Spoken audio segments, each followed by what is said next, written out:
Hi, அனைவருக்கும் வணக்கம். எல்லாரும் எப்படி இருக்கீங்க? ஸோ இன்றைக்கி நம்ம ஒரு முக்கியமான ஒரு பதிவு பற்றி தான் பார்க்க போகிறோம். என்ன அந்த பதிவுன்னு பார்த்தீங்கன்னா, நமக்கு அக்டோபர் 27ஆம் தேதி 2025 அன்னைக்கு வந்துட்டு கந்தசஷ்டி நடக்குது இல்லைங்களா? ஸோ அதுக்கு ஒரு சிலர் வந்து 48 நாள் வந்து விரதம் இருப்பாங்க. அந்த விரதத்துக்கு நம்ம செப்டம்பர் 10 அதாவது நாளை. ஸோ அதனால தான் ஒரு நாளுக்கு முன்னதாகவே இந்த போஸ்ட்டை வந்து நம்ம போடுறோம். ஸோ அந்த விரதம் ஸ்டார்ட் பண்ணுறதுக்கு செப்டம்பர் 10ஆம் தேதியே வந்து நம்ம ஸ்டார்ட் பண்ணலாம். ஸோ அதுக்காக முதல் நாளே வந்து நம்ம வீடு, நம்ம பூஜை அறையெல்லாம் நல்லா சுத்தம் பண்ணிவிட்டு, அருகில் இருக்கிற ஒரு முருகன் கோவிலுக்கு போய் நம்ம எதுக்காக விரதம் இருக்கிறோம், நமக்கு ஏதாவது ஒரு வேண்டுதல்கள் இருக்கும் இல்லைங்களா? அந்த வேண்டுதல் வந்து முருகன் கிட்ட சொல்லி நான் வந்து விரதம் இருக்க போகிறேன்னு சொல்லிட்டு அவர்கிட்ட வந்து நம்ம சொல்லிவிட்டு, ஸோ நம்ம விரதத்தை வந்து ஸ்டார்ட் பண்ணலாம்.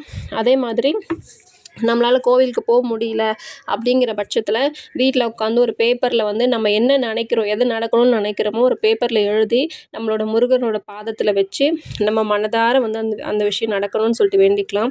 அதே மாதிரி தினமும் காலையில் வந்து ஒரு 7 மணிக்கு முன்னாடியே வந்து எழுந்திரிச்சி அந்த முருகருக்கு வந்து ஒரு பூ போட்டு அவருக்காக ஒரு 2 நெய் தீபமும் ஏற்றிட்டு ஒரு பால் பழம், அதாவது உங்களால் என்ன முடியுமோ அதை வந்து ஒரு நெய்வேத்தியமாக வச்சு அதை வந்து நீங்கள் வந்து எடுத்துக்கலாம். அதே மாதிரி டெய்லி வந்துட்டு அந்த ஓம் சரவண பவ, அதாவது முருகருக்கே உரித்தான ஒரு மந்திரம் இருக்குது இல்லைங்களா?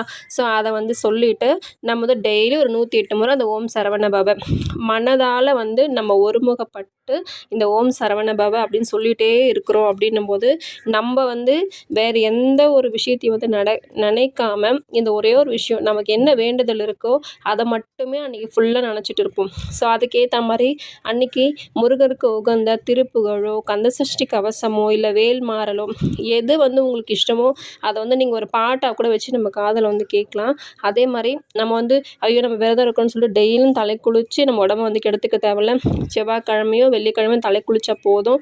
அதே மாதிரி இப்போ வந்து குடும்ப பெண்கள் இருப்பாங்க, அவங்க வந்து இல்லறத்தில் ஈடுபட்டிருக்காங்க அப்படின்னா மறுநாள் வந்து வீட்டை வந்துட்டு க்ளீன் பண்ணிவிட்டு நம்ம வேலையை வந்து தலை குளிச்சுட்டு நம்ம வேலையை நம்ம பார்க்கலாம். அதே மாதிரி வாரத்துக்கு ஒரு முறையாவது வீடு அப்புறம் பூஜை அறை இதெல்லாம் வந்து சுத்தம் பண்ணால் போதும். விரதம் இருப்பவங்க வந்து கண்டிப்பாக வந்து அசைவம் சாப்பிடக்கூடாது. அதாவது ஏன் அசைவம் சாப்பிடக்கூடாது அப்படின்னாங்களா, எல்லா நேரமும் வந்துட்டு அந்த அசைவம் வந்து நமக்கு ஒத்துக்கொண்டது சொல்ல முடியாது. ஸோ சில பல உபாதைகள் வந்து நம்ம உடம்புக்கு ஏற்படும். அதனால தான் சைவ உணவாக, அதாவது லைட்டாக ஜீரணிக்கிற மாதிரி உணவு எடுத்துக்கலாம் அப்படின்னு சொல்கிறாங்க. அதே மாதிரி மாதவிடாய் ஆகிற நேரத்தில் இருக்கிற பெண்களும் வீட்டில் பூஜை அறையில் நீங்கள் விளக்கேற்றி நீங்கள் வந்து வழிபடலாம். அதாவது கோயிலுக்கு தான் போகக்கூடாதே தவிர நம்ம வீட்டில் வந்து நம்ம இஷ்டப்படி நம்ம வழிபட்டுக்கலாம். அதே மாதிரி முதல் நாளும் முடிகிற நாளும் வந்து ஒரு நாள் அதாவது ஒரு சிலரால் வந்து 48 நாள் இருக்க முடியுமான்னு கேட்டிங்கன்னா இருக்க முடியாது இல்லைங்களா? ஸோ அவங்க மட்டும் இப்போ முதல் நாளும் முடிகிற நாள் அன்றைக்கி மட்டும் விரதம் இருந்து முருகனை வந்து மனதார உங்களுக்கு என்ன விஷயம் நடக்கணும் அப்படின்னு நினச்சி நீங்கள் வேண்டிக்கிட்டீங்களோ கண்டிப்பாக நடக்கும் அப்படின்னு சொல்கிறாங்க. ஸோ நீங்கள் வந்து கண்டிப்பாக வந்து பண்ணி பாருங்கள். ஸோ நிறைய பேருக்கு இந்த குழந்தை செல்வம் இல்லாமல் வந்து ஏங்கிட்டு இருக்காங்க. ஸோ அதுக்காகவும் இந்த வந்து விரதம் இருக்கலாம்னு சொல்கிறாங்க. ஸோ ட்ரை பண்ணி பாருங்கள். ஸோ முருகன் வந்து நமக்கு என்ன தேவையோ அதை வந்து கண்டிப்பாக நடத்தி கொடுப்பாரு அப்படின்னு சொல்லிட்டு இந்த இடத்துல வந்து நான் சொல்லிக்கிறேன். அதே மாதிரி நம்ம 48 டேஸ் வந்து நம்ம விரதத்தை முடிச்சுட்டு மறுநாளே ஒரு சிலர் வந்து நான்வெஜ் வந்து எடுத்துப்பாங்க. ஸோ வந்து எடுக்காமல் அதை வந்து கொஞ்சம் தவிர்த்தாங்கன்னா ரொம்ப நல்லாயிருக்கும். ஏன்னா 48 டேஸ் வந்து நம்மளோட பாடி கண்டிஷன் வந்து ஒரு மாதிரி வீக்காக இருக்கிறதுக்கு கூட சான்சஸ் இருக்குது. ஸோ அடுத்த நாளே நம்ம வந்து நான்வெஜ் எடுத்துக்கிறோன்ற பட்சத்தில் ஜீரணிக்காது அவ்வளோ சீக்கிரமாக. ஸோ அதுக்காக தான் அதையும் சொல்லியிருக்காங்க. ஸோ அதுக்கப்புறம் வந்து நீங்கள் உங்களோட எப்படி நீங்கள் டயட் ஃபாலோ பண்ணீங்களோ அந்த மாதிரி ஃபாலோ பண்ணிக்கோங்க.